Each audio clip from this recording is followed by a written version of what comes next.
We're here with Louise Woodard at the Brookfield Apple Orchard. Is that correct? Brookfield Orchards. Orchard, no apple. Okay. We do grow apples. We grow a lot of apples. So tell me the history. Well, it was started by my grandfather in 1918. He was a stockbroker in Boston, had a lovely home in Newton, but he bought this as a summer home. And he hired a manager and they planted a lot of apple trees. The apples were taken to a canning plant in North Brookfield and made into applesauce, apple butter, and apple jelly, which were then taken down to the Boston market and wholesaled out of there. Wow. That happened, and they did that for quite a few years. He died unexpectedly. He was only 51. Oh, he's young. And the year after that, the stock market crashed. And he was a stockbroker, so...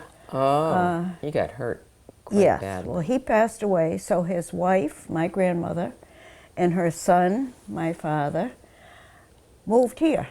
They sold everything in Boston and Newton and took over apple growing. They said, well, we'll sell it, but nobody would buy it. After the stock market crashed, nobody had any money. Nobody had any money. And so my father finished college, and then he and his mother grew apples. He always thought he was going to get out of it, but he never did. But he turned out to be a very good apple grower. And did he like it, though? Did he enjoy it? He learned to love it.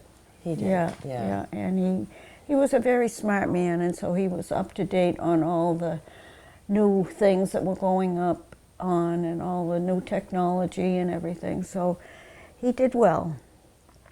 Then he married my mother, and in 1938 we had the hurricane. Right. And the hurricane ruined a lot of the trees.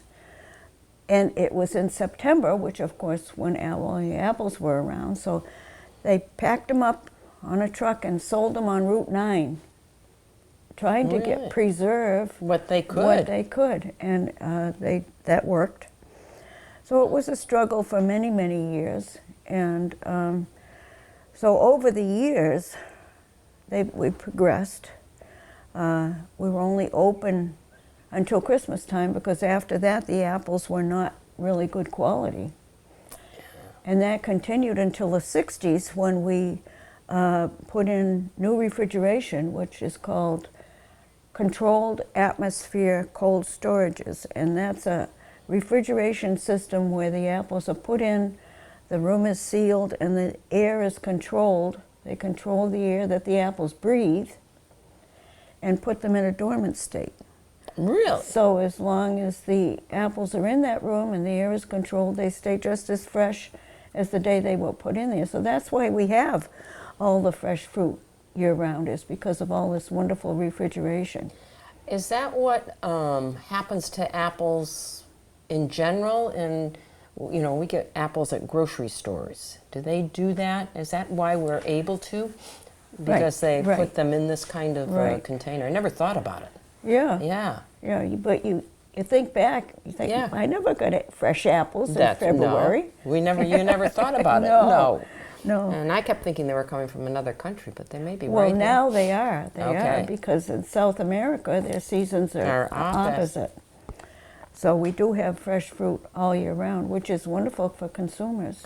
So how many bushels of apples do you think you get a year? It varies. We used to grow a lot more than we do now because we used to wholesale a lot. But the wholesale market isn't as good as it used to be because there's so much competition from out of the country. So now we have cut down a lot of trees and we concentrate on retail. And retail is where we do very well. We have pick your own apples in the fall. Right out here, this orchard right out here is where we have pick your own. And that's the big draw. People come with their families and they enjoy being out in the wonderful Well, outside. it is. It's we've always stressed families. I could tell when you came, all the all things you have for children to do outside Oh, and yeah. everything. And you have a little, what would you call that that's open in the fall? The Snack shack? bar. We call it The snack bar. Tell us about the snack bar. Well, we make pastries over there all year round, but in the fall, starting the end of August, we sell hot dogs, hamburgers, macaroni and cheese made with our Vermont cheddar cheese, Oh, that sounds fresh good. chili, besides our apple dumplings and apple pies. We're famous for our apple dumplings. My stepmother, my mother passed away and my father remarried, and my stepmother's daughter was a baker. Oh, that helped. So she said, why aren't you selling apple dumplings like they do in Pennsylvania? Pennsylvania Dutch are big for that. So she came up with a recipe, and we've been selling them ever since. And we used to run out. We very seldom run out because we bring in 6 ladies to help us in the fall. So we don't run out. Wow. But that's a big draw, and we sell those all year round. When we, at this time of year, we freeze what we have left over on the week. We bake for the weekend and freeze the rest.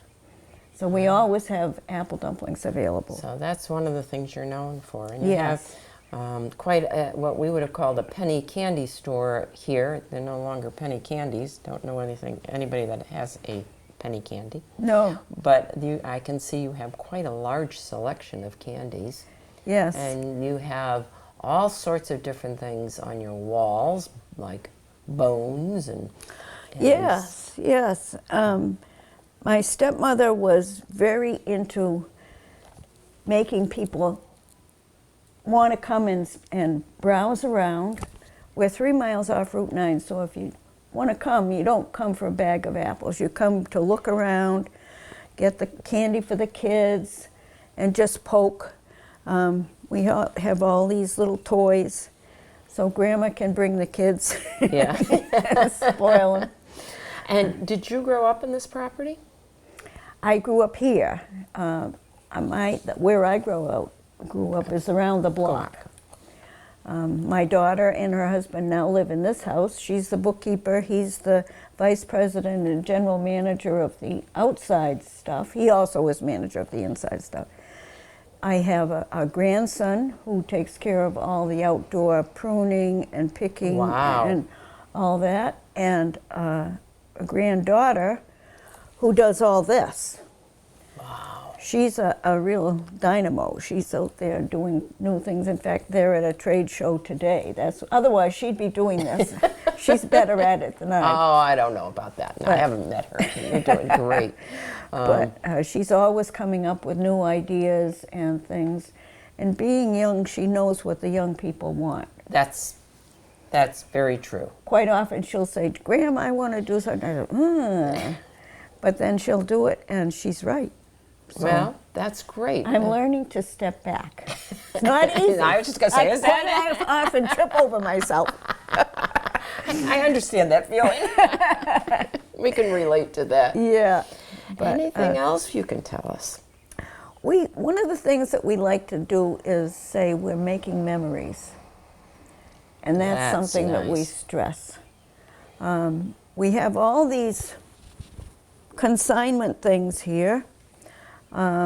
We make our own cider donuts. We make our own fudge. Fudge is very big. And getting up with all these new things that we're trying to do. That's good. We do have trouble getting help in the fall Yeah. because that is a problem. people want to be paid $1 million for standing around. Yeah. But we're working it. We work a little harder, And so are you still working at the store at all? I work very little.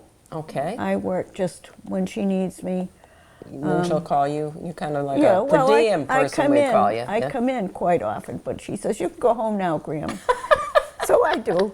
You say, oh, okay. Yeah. But I've grown up here, so I can't not It's stay your home. Yeah. It's your home. Yeah. Your second home. Yeah. Well, thank you very much. That's great. Really appreciate it. Oh, well, Sounds good. And we're going to walk around and see what's in We this do a lot store. of festivals too. Oh, you do? In the fall, beginning in August, we have what's called Let's Get Local. Now, what does that mean? It means it's like a farmer's market, but Oh. it's fresh food and things that are all made locally. Maple syrup, honey. There are some produce items, Oh, that's crafts. And that's here. Yep, right out here. We have a big craft fair. We have over 90 vendors that are set up in the field behind the house.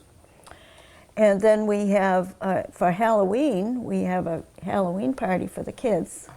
And they can come and talk to Larry the Talking Pumpkin Man. And so that's a tradition that's been going for many, many I love years. it. That's Yeah, sweet. we have a local authors fair where there's a section where Yeah. it specializes in local authors. And so they come and set up and talk to the people and sell their books. And, Yeah. Wow. Yeah. And do a lot of them take place around here, their books? The local Some do. Most of them are novels. Mm-hmm. But there are, Michael Tugas is a big writer, and he does things on the Quabbin. Okay. And J.R. Green does a lot on the Quabbin. He has a calendar, and he has a lot of books with really the old stories that are very interesting. Wow. Yeah. And there are a few others, but most of them are novels Cool. That's really nice. or self-help books or something things like that. Yeah. Yeah. Children's books that stress how to help disabled children. That's sweet. And That's nice. that That's sort of very thing, nice. yeah. That's very nice. But we're always open to anything that can help us and help other people too. At the same time. Yeah, That yeah. is nice. Yeah. That's very nice. So, Well, thank you very much. well, you're very You welcome. got We a lot thank you of for coming. information, and we appreciate it. Oh, Thank you. Okay. Apple dumplings made right here at Brookfield Orchards with their apples, Portland probably, with dip of ice cream. Got this nice little crust on it.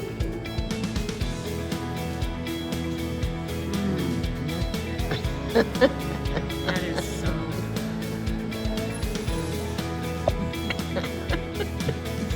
Lois Woodard. Louise. Loise. Boy, I'm Lois. I'm going to do it again.